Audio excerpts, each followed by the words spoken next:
Welcome back everybody. Thank you for coming back to the channel for a fun, educational, and probably boring presentation. For you today, we have recruitment and retention. It's a sales pitch, but you might be interested in what you hear, so stick around. And without further ado, we're going to jump right into this. So, what do I mean when I say recruitment and retention? Well, it's fairly simple. Unfortunately, I think this will be a fairly long video, but hopefully you'll stick around, learn something new, and have a good time with me. So, this is a sales pitch, but a very important message now that my technology wants to work. Alright, so I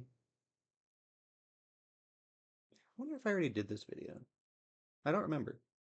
Anywho, I guess we'll do it again. Alright, so what do I mean when I say, uh, great, now I'm blanking. So, a culture of excellence.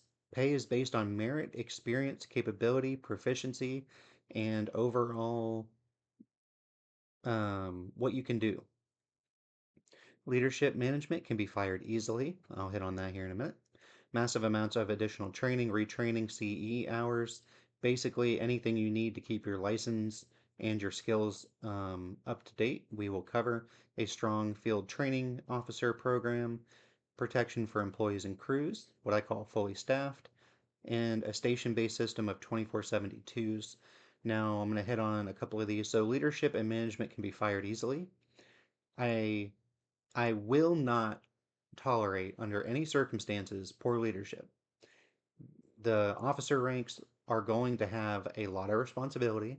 They're going to have a lot of standards. They're going to be held to a higher standard than everybody in the company. The higher you move up, the more I expect. And when you slip up, you're going to be reprimanded. And if you slip up bad enough, you're going to be fired. And I don't just mean reduction in rank and you just move to a different part of the company. I mean, if you screw up bad enough, long enough, or if you try to screw somebody over, you're out. Completely out. 100% out. I will not have bad management. All right, the other one was a strong FTO program, and this is going to include hands-on time in hospitals, call type numbers such as pediatric, neonatal, things of that nature, so that you can use the skills that you have developed. Um, and this will be, and if you're brand new to EMS and you're right out of the academy, hopefully I put that in um, this presentation. You're going to be riding as a third with an FTO for about 6 months, maybe a year, to get your skills up, to get your time up, to get comfortable operating the equipment and everything else. So that's what I mean when I say strong. I guess a better word would be lengthy. Um, Protection for employees and crews. I've hit on this in other slides.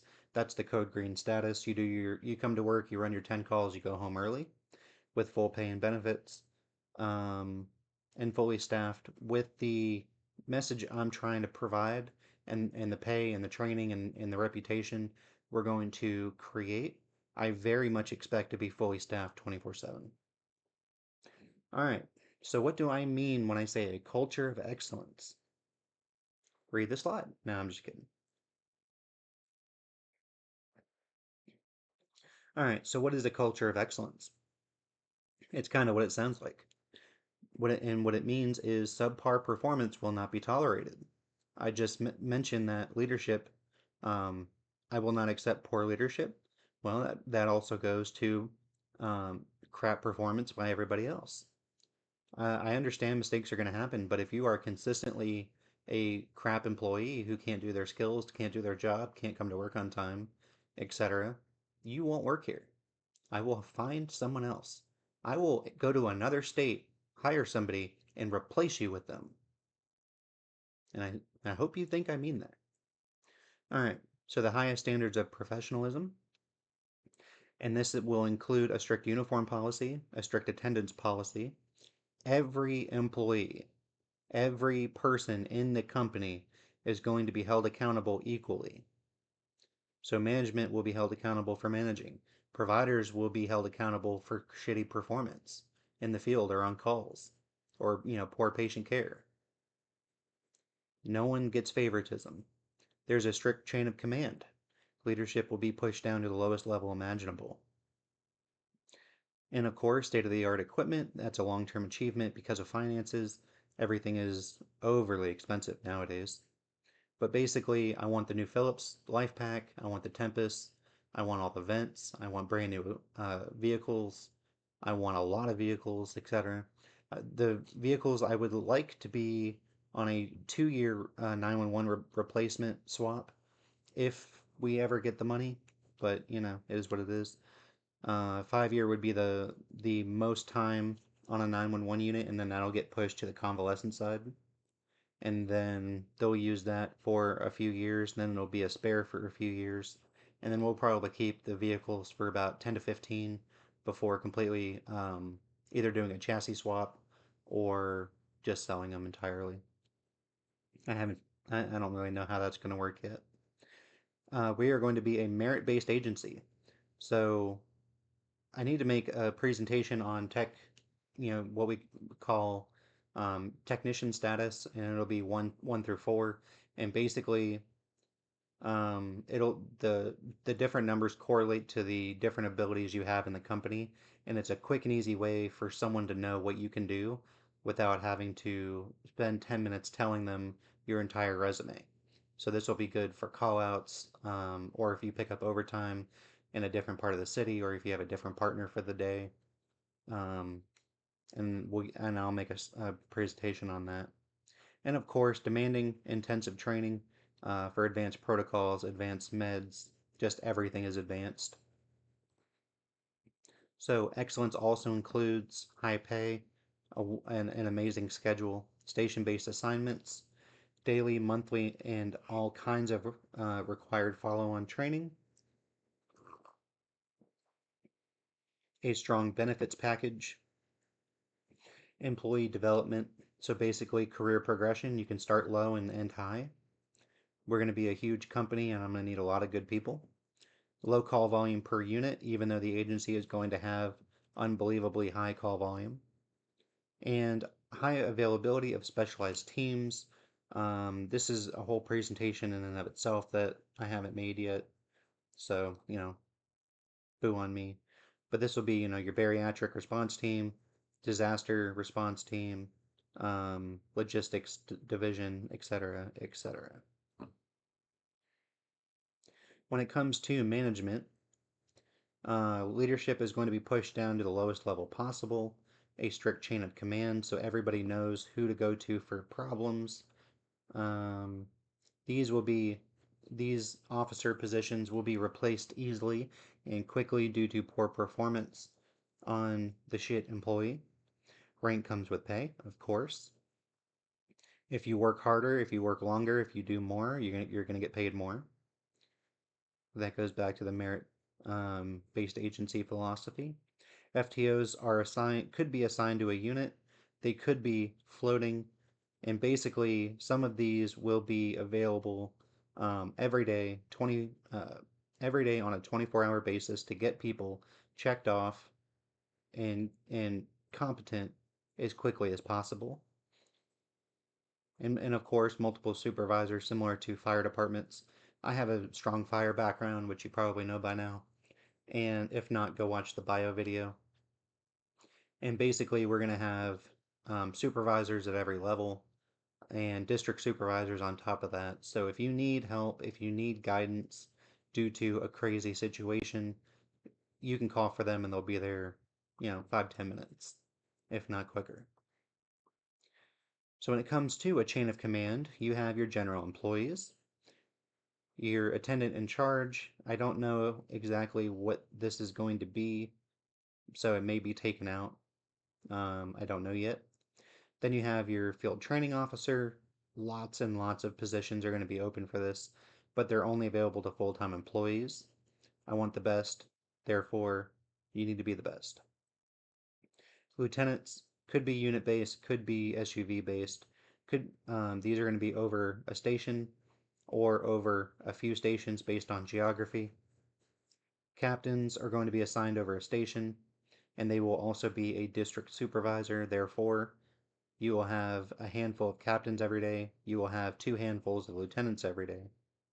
And that should encompass all problem solving at these 2 levels. You will have your assistant chiefs, such as special operations, emergency, logistics, admin, etc., and the medical director. You will have your department chief, and then you will have myself at the top. So when it comes to policies, we are going to have a lot of policies. Therefore, all policies will be actively enforced. I don't understand that some agencies will make, an attendance policy, and then because of favoritism and the fact that, you don't want to discipline people because you're afraid they're going to leave, I don't care about that. I'll go to other states, I'll go across the country, if not other countries, and I will find employees that want to work. I'll train them, get them certified, and they will replace you. Time and attendance is going to be heavily enforced. I cannot stress this enough. If you cannot show up on time, and if you can't show up in general, you will not work here. I will not have crap employees. Deal with it. Employees will work during office hours. Downtime is encouraged and acceptable during evening hours. So basically, you're going to be working while the sun's up, roughly 7 to 5. This will include your daily training, station duties, cleaning the units, being available for walk-ins or station tours, doing recruiting, going to special events, things of that nature. Downtime is overly encouraged, but will happen after 5 and before bed. There will also be different uniform standards based on your working hours or your evening hours or your sleeping hours. However, uniform standards during the day will be heavily enforced. Professionalism is a requirement 24/7. And of course, vehicle check supplies and standards rigorously upheld. There will be a surprise vehicle check program, similar to how the state does it, but it'll be done either by a district supervisor or a captain that will crisscross districts so that there's no favoritism. They will come find you while you're sleeping. They will check your unit without telling you. And if it's really bad, you get sent home with a disciplinary warning. And on the flip side, if it's exceptional, there could be some sort of gift card bonus or an extra day off or something like that. So the better you do your job, the better off you'll be overall. So when it comes to training, I've already hit on this in a couple other presentations, but training will be required by everybody with no exceptions. Almost everybody I'm going to be hiring needs to be retrained. Unfortunately, that's AMR. Employees will be paid daily rate to attend class. All of your travel expenses will be covered by the department at 100%, which includes class fees, lab fees, book fees, uniform fees, any other testing fees. Students may be assigned a company vehicle to attend class if it's local. If not, you might be given a rental for out of state or out of area type education. They will get a custom class schedule, custom work schedule, custom everything schedule. And the whole idea is that while you're in student status, you will have no expenses, you will be paid, your bills will be covered, and this will be as stress-free as possible. So when it comes to the 911 side, there will be station-based training such as daily, weekly, and other training objectives, which could include protocol review, call review slash a QA, QI process, tabletop scenarios, similar to how we do it in the fireside, frequent testing, probably every 6 months to maintain your knowledge base. And if you should fail, then you're going to be retrained. Again, this just goes back to quality employees, high quality, highly knowledgeable employee base. Review of enhanced assessment questions and techniques, such as done by the paramedic or the critical care medic. Maybe the OMD stops by and gives you a quick class on something that you can do better in the field. And of course, hands-on review of equipment, vehicles, and runs different scenarios based on whatever I feel is lacking in the department. 911 providers are in this is just a small sampling of additional training hours such as cardiac life support, PALS, PHTLS, and other trauma certs, TECC or TCCC for active shooters, EVOC, Class 3 or higher, CDL is also included in this. Medical life support, bloodborne pathogens. I mean, there's probably 20 of these. I just didn't have room on the slide to put them on there. And of course, more training. So convalescent crews can obtain higher training to qualify for the 911 assignments. Should we expand the 911 side, convalescent and current employees will always have first dibs. I very much believe in hiring from internals or internal promotion. So some crews can be cross-trained for fire rescue should rural metro not leave the county, or if fire suppression or rescue services are somehow required in some sort of capacity. 911 crews can cross-train on specialized teams to be eligible for overtime slash open assignments or a permanent promotion to the team. All employees can request classes. So if, like I said, there's probably 20 or 25 of these that you could probably do. If there's something new and exciting I don't know about, submit a request and I'll send you to it.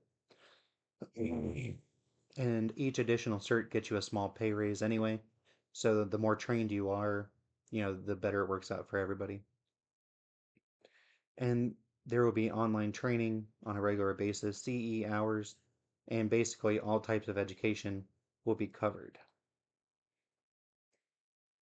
So I've kind of hit on this in other slides, so I won't spend too much time on it, but we all know that EMS is abused. Agencies don't protect their people.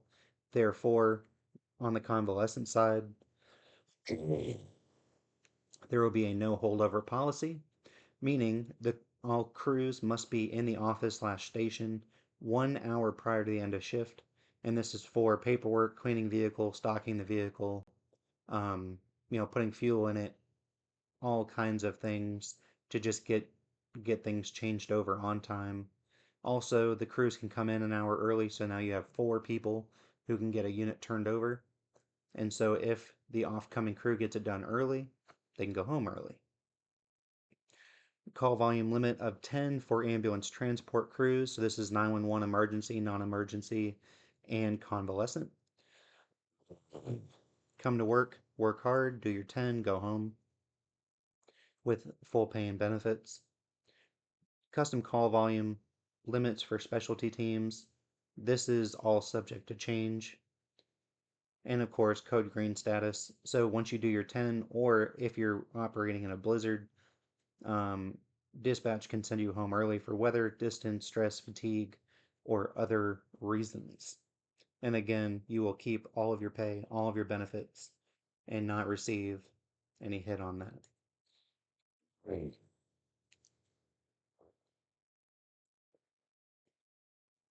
So when it comes to staffing, given our benefits, training, reputation, and everything else, I expect to be fully staffed very early on.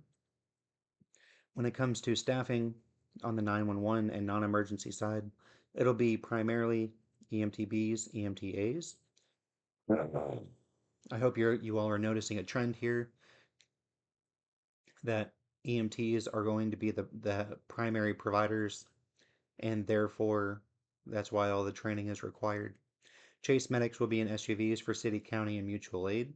Critical care medics will be assigned to a specific unit, generally with a driver, a dedicated driver, an EMTA, and a paramedic.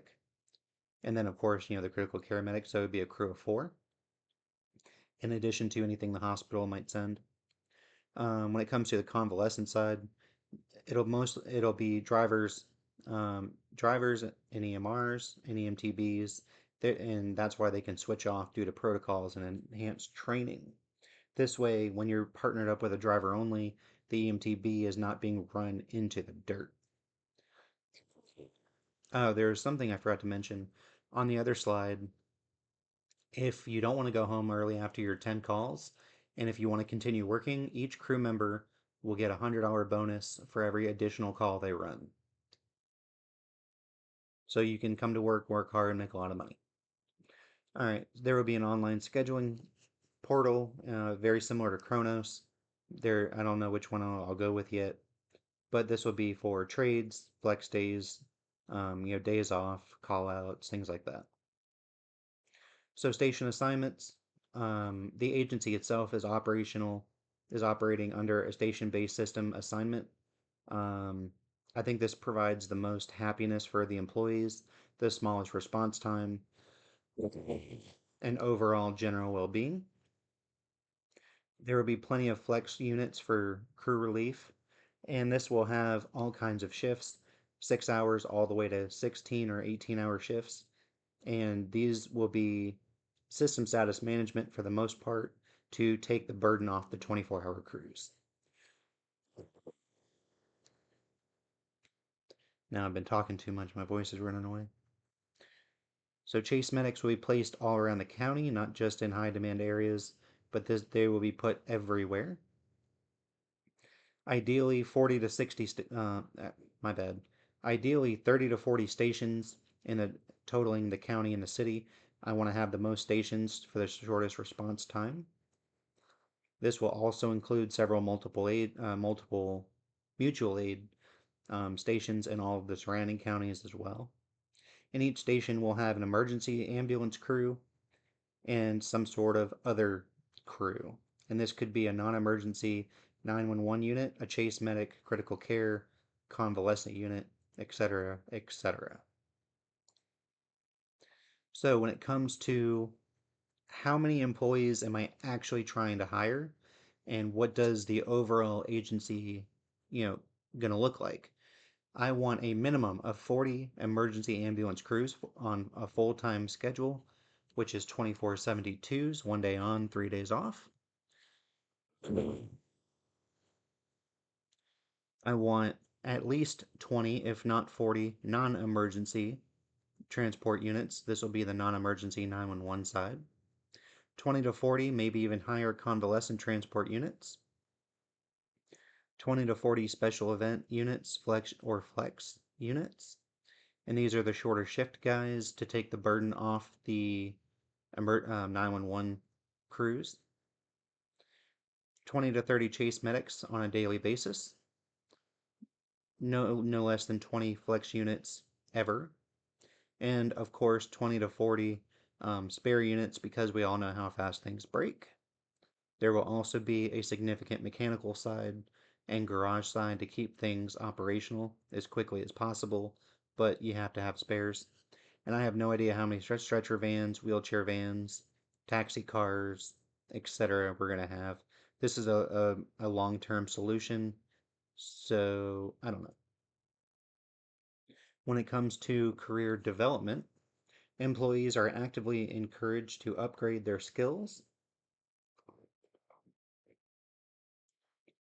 which could include upgrading their license with the state and basically just become more educated in general, which could include anatomy and physiology 1 and 2, science classes, medical courses at the colleges, etc., etc.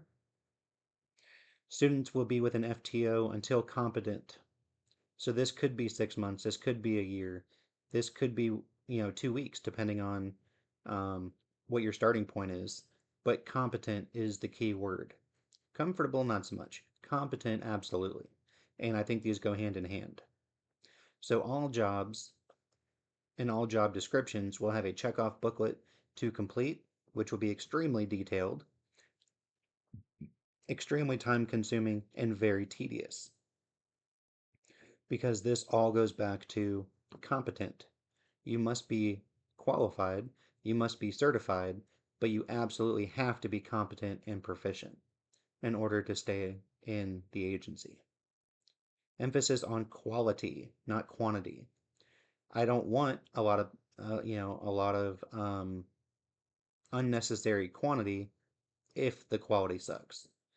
I would much rather have a small, highly qualified workforce than a huge one that can't do anything. And just some extras. I didn't really know what else to put this under, so bear with me.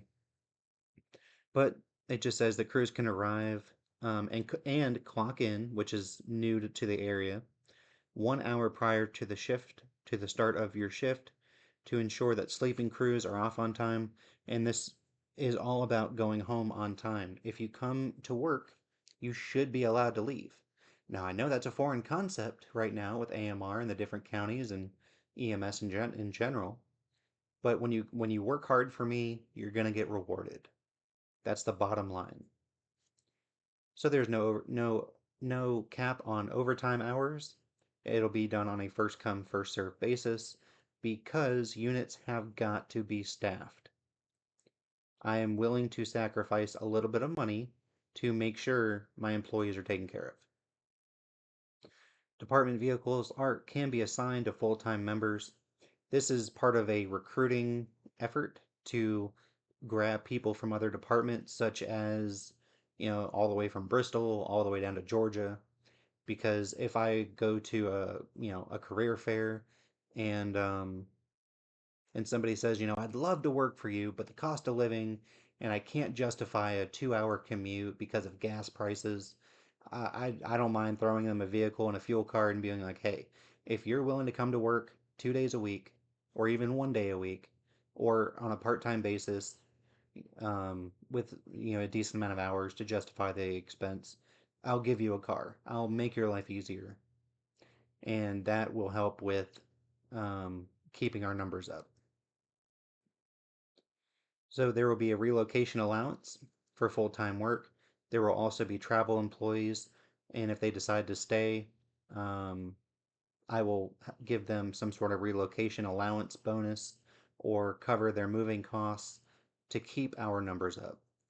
If anybody wants to become a recruiter or do recruiting, there will be a bonus in your hourly rate because that's going to be time intensive.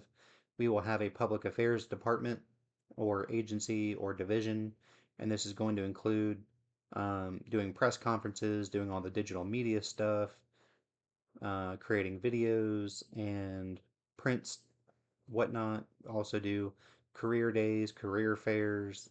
So these two sections are going to be huge for us. And I want to create the most advanced, most detailed, unbelievably amazing training academy with living quarters imaginable. And this goes back to my military experience. This goes back to the fire academy and some rescue college stuff that I've done, where in order to be the best, I want to control all of the training, and I want to have an in-house paramedic program that blows every agency out of the water. I mean, every academy out of the water. I want to do a fire academy with such an advanced burn building that counties from far away are begging to use our facility. Um, I just I want excellence. This goes back to a culture of excellence, and it starts with training. It starts with motivation. It starts with a good reputation, or I guess it continues with a good reputation and things of that nature. The training and education side of the house is going to be unbelievably busy for an excellent reason. So this is just some other things that I want to do. Within the agency, we're going to have monthly town hall style meetings to bring up any issues, problems. This will also help with communication and keeping employees up to date on agency development. This will be filmed and put on various platforms, so even if you don't come to these, you can watch them later. There will be various newsletters, whether it be daily or weekly or monthly, to communicate how the agency is updating itself or changing or progressing, things like that. There will be an open door policy with the chief of EMS and myself. Basically, if you have a problem and you don't know who to go to, just let us know. This goes back to taking care of your people and the leadership principle that I like the most, which is know your people and look out for their welfare, which will probably be a whole video in and of itself. But if you have an issue, come see us. We'll fix it. I don't want anyone leaving for a trivial reason that I can fix.